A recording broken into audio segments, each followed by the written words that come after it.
नमस्कार साथियों, आप सभी का हमारे ऑनलाइन यूट्यूब चैनल पर हार्दिक स्वागत है। प्रिय विद्यार्थियों, आज हम बात करने वाले हैं वर्तमान महावीर खुला विश्वविद्यालय कोटा के अंतर्गत बीए फर्स्ट ईयर के हिंदी साहित्य के पेपर की, यानी कि HD02। ये पेपर 23 तारीख को आपके होने वाला है। उसी कड़ी के अंतर्गत हम बात करते हैं प्रत्येक इकाई की, जिसके अंतर्गत आज अपनी इकाई है 10। इससे पहले हमने 9 इकाई की बात की थी और अपनी कुल 5 क्लास हो गई थी, जिसके अंतर्गत हमने इम्पोर्टेंट क्वेश्चन और परीक्षा में बार बार पूछे जाने वाले सवालों की बात की थी। यदि आपने वो क्लास नहीं देखी तो अभी हमारे यूट्यूब चैनल पर जाकर जरूर देखिएगा। आज बहुत ही इम्पोर्टेंट इकाई है 10, जिसका नाम है पुरस्कार जयशंकर प्रसाद की। ठीक है, देखिए। ठीक है, तो अभी देखते हैं इकाई 10 के इम्पोर्टेंट क्वेश्चन। और मैं आपको बता दूं, जो हमारी प्रत्येक क्लास है, यानी प्रत्येक इकाई की जो क्लास आ रही है, प्रत्येक इकाई में से आपको सवाल पूछा जाएगा। या 7 नंबर में पूछा जाए या फिर 14 नंबर में, प्रत्येक इकाई से सवाल जरूर पूछा जाएगा। इसलिए आप सारी क्लास हमारी जरूर देखिएगा, ताकि आपके एग्जाम में आने वाला कोई भी सवाल गलत ना हो। यदि आप हमारे यूट्यूब चैनल पर नए हैं तो सबसे पहले चैनल को सब्सक्राइब करें, ताकि आपको हिंदी साहित्य HD02 और HD01 की सारी क्लास टाइम पर मिल सके। हमारे यूट्यूब चैनल पर सारे विषयों की क्लास करवाई जाएगी, चाहे हिंदी हो, चाहे इतिहास हो, चाहे आपके बाकी कोई भी विषय हो। सारे विषयों की क्लास हमारे यूट्यूब चैनल पर बिल्कुल फ्री करवाई जाएगी। और मेगा क्लास आपको एग्जाम से पहले बहुत ही शानदार तरीके से बनाई हुई हमारी मेगा क्लास भी आपको मिलेगी, ताकि आप अपनी तैयारी अच्छी कर सकें। तो देखिए, इकाई 10 पुरस्कार का पहला सवाल। देखिए विद्यार्थियों, इकाई अपनी है 10, नाम है पुरस्कार जयशंकर प्रसाद की। पहला सवाल यही है कि पुरस्कार कहानी के लेखक कौन? तो कौन है? जयशंकर प्रसाद। देखिए, पहला, पुरस्कार कहानी में मधुलिका के खेत को पुरस्कार स्वरूप क्या दिया गया? अथवा मधुलिका पुरस्कार में क्या मांगती है? दिसंबर 2018 में पूछा गया था। अथवा आकाशदीप कहानी में मधुलिका जमीन के बदले क्या मांगने गई? जून 2018। अथवा पुरस्कार कहानी में मधुलिका ने पुरस्कार को अस्वीकार क्यों किया? दिसंबर 2021 में पूछा गया था। इंपॉर्टेंट कर लो। ठीक है, अब इन सभी सवालों के उत्तर एक साथ देखते हैं अपन। देखिए इसका सबका उत्तर। तो देखिए, कौशल के प्रसिद्ध कृष्ण उत्सव के अनुसार किसी एक व्यक्ति का खेत राजा द्वारा ले लिया गया। ठीक है ना, ये कट राजा द्वारा लिया जाता था और उसे उसे 6 गुना भूमि का मूल्य दिया जाता था। यानी कि कोई भी भूमि होगी, खेत होगा, उसको राजा ले लेगा और उसको 4 गुना, कितने गुना? 4 गुना, 100 गुना लिखा। ठीक है, मधुलिका का खेत इस बार चुना गया था। अब इस बार किस खेत की बारी आएगी? मधुलिका का। अब कार्य समाप्ति पर जब मधुलिका को पुरस्कार स्वरूप स्वर्ण मुद्रा दी गई तो उसने उसको माथे से लगा अस्वीकार कर दिया। यानी क्या अस्वीकार किया था? सोने की मुद्राएं। मधुलिका ने उस जमीन को अपनी मातृभूमि कहकर बेचना अपराध बताया और पुरस्कार अस्वीकार कर दिया। लेकिन अंत में वह अपने प्रेमी अरुण के कहने पर वह खेत के बदले दुर्ग के दक्षिण में नाले के पास की भूमि अपनी खेती के लिए मांगती है। यानी कि मधुलिका ने खेत के बदले क्या मांगा था? तो उसने जो दुर्ग था, दुर्ग के दक्षिण में नाले के पास की भूमि थी, वह मांगी थी। ओके, अगला दूसरा सवाल, मधुलिका जयशंकर प्रसाद की किस कहानी की प्रमुख पात्र हैं? जून 2016 में ये पूछा गया था। उत्तर है मधुलिका जयशंकर प्रसाद की पुरस्कार कहानी की पात्र है। किसकी? जयशंकर प्रसाद की। कौन सी कहानी है? पुरस्कार। तीसरा सवाल, पुरस्कार कहानी में मधुलिका के चरित्र की कोई 2 विशेषता बताइए। दिसंबर 2019 में पूछा गया था। इंपॉर्टेंट सवाल है, तो अच्छी तरह से आप इसकी विशेषता जरूर याद करें।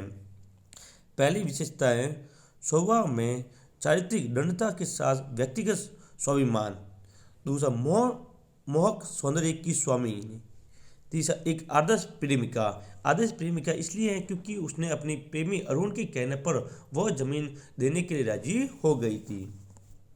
नेक्स्ट, तीसरा क्वेश्चन, 3 हो गए। 4 नंबर क्वेश्चन देखिए। प्रिय विद्यार्थियों, आपको बता दूं मैं, इस वीडियो की पीडीएफ, इस क्लास की पीडीएफ आपको हमारे टेलीग्राम में मिलेगी। उसका लिंक नीचे दिया गया है, तो आप अभी हमारे टेलीग्राम ग्रुप को ज्वाइन जरूर करें। देखिए 4 नंबर सवाल, पुष्कर कहानी के प्रमुख स्त्री पात्र का नाम बताइए। दिसंबर 2021 में पूछा गया था। उत्तर, इस कहानी की प्रमुख स्त्री पात्र मधुलिका हैं, जो इस कहानी की नायिका है। यहाँ एक ऐसा भी सवाल आ सकता है कि पुष्कर कहानी की नायिका कौन है, तो वो भी होगी मधुलिका। वह अरुण नामक युवक के प्रेम में आसक्त हैं, साथ ही जन्मभूमि के प्रति भी उसमें दया भक्ति है। अरुण उसके राज्य पर आक्रमण करना चाहता है। 5वां सवाल, राजकुमार अरुण घूमता हुआ कहाँ पहुँच गया। ये पाठ्यांक यानी व्यायाम प्रश्न बैंक का सवाल। उत्तर, राजकुमार अरुण घूमता हुआ मधुक वृक्ष के नीचे पहुंच गया, जहां मधुलिका निंदा सुख ले रही थी। निंदा सुख का मतलब सो रही थी। अगला 6 नंबर क्वेश्चन देखिए। मधुलिका ने राजा से क्या पुरस्कार मांगा। तो मधुलिका ने राजा से पुरस्कार के रूप में प्राण दंड की मांग की। किसकी? प्राण दंड। 7वां सवाल है, पुरस्कार कहानी की मूल संवेदना क्या है। साथ ही इंपॉर्टेंट है, इसकी मूल संवेदना आप अच्छे से याद रखें, क्योंकि इस बार आया नहीं है, वीएम प्रश्न बैंक का सवाल है, तो इस बार आने की इसकी संभावना ज़्यादा है। उत्तर देखिए, पुरस्कार कहानी की मूल संवेदना यह है कि व्यक्तिगत प्रेम से देश प्रेम बड़ा होता है। यानी व्यक्तिगत प्रेम से कौन सा प्रेम बड़ा है? देश प्रेम। 8वां सवाल, राजकुमार का नाम क्या था। तो राजकुमार का नाम क्या था? अरुण। क्या था विद्यार्थियों? अरुण था। अब बात करते हैं 21-10 के इंपॉर्टेंट क्वेश्चन की। जितने छोटे सवाल थे विद्यार्थियों, 8 सवाल, उन सबकी मैंने बात की। यदि कोई भी 21-10 से छोटा सवाल पूछा जाएगा तो इसी सवालों में से, अपनी इसी क्लास में से पूछा जाएगा। देखिए बड़ा सवाल पहला, मधुलिका का चरित्र चित्रण जून 2019 में पूछा गया। इंपॉर्टेंट कर लो, यानी मधुलिका का चरित्र चित्रण आप अच्छी तरह से याद करके जरूर जाएं। पुरस्कार कहानी की मधुलिका का चरित्र चित्रण देखो, अथवा यही सवाल वापस घुमा के पूछा गया था दिसंबर 2016 में और वीएमओ के प्रश्न बैंक में। अथवा पुरस्कार कहानी के मुख्य पात्र कौन है। तो पुरस्कार कहानी मुख्य पात्र कौन है? मधुलिका। ये दिसंबर 2014 में 200 शब्द में यानी 7 नंबर पूछा गया था। नेक्स्ट दूसरा क्वेश्चन देखिए।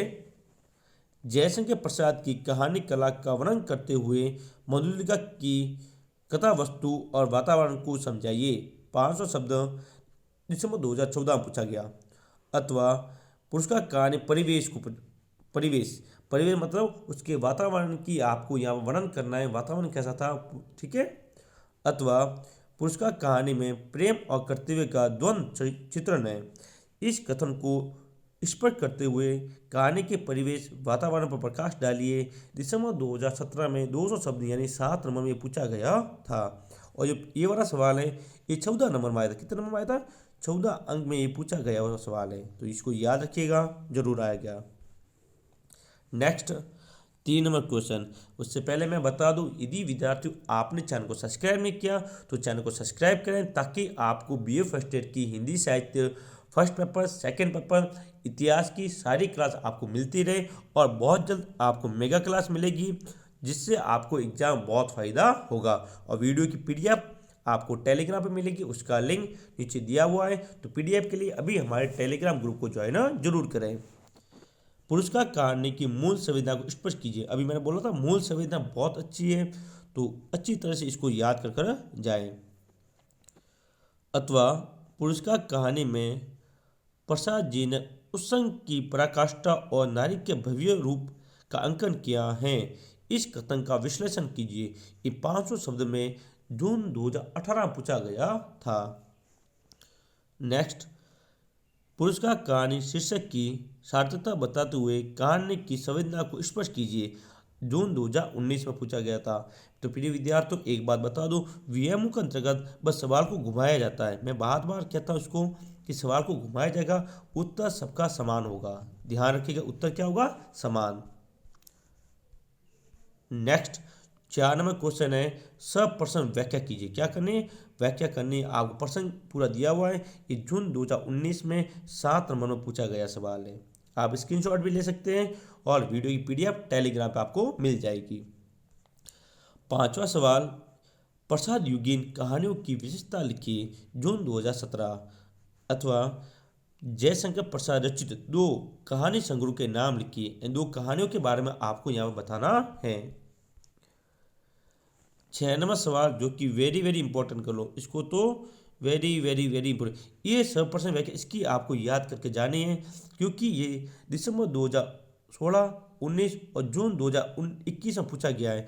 इसलिए आप इस 100% की व्याख्या अच्छी तरह से पढ़कर जाएं, ताकि आपके एग्जाम में इस 7 नंबर में आने वाला सवाल कभी गलत ना हो। ठीक है, तो प्रिय विद्यार्थियों, ये कुल 6 इंपॉर्टेंट क्वेश्चन थे जिनकी मैंने बात की। यदि वीडियो अच्छा लगे वीडियो को लाइक करें, शेयर करें और हमारे चैनल को सब्सक्राइब आप जरूर करें। पीडीएफ के लिए आपको टेलीग्राम ग्रुप ज्वाइन करना होगा, लिंक नीचे दिया हुआ है। मिलेंगे हम अपनी अगली इकाई में। 11वीं इकाई का 10 अपनी यहाँ पर ख़त्म होती है आज। 11वीं इकाई के साथ जल्दी मिलेंगे, तब तक के लिए जय हिंद, जय भारत।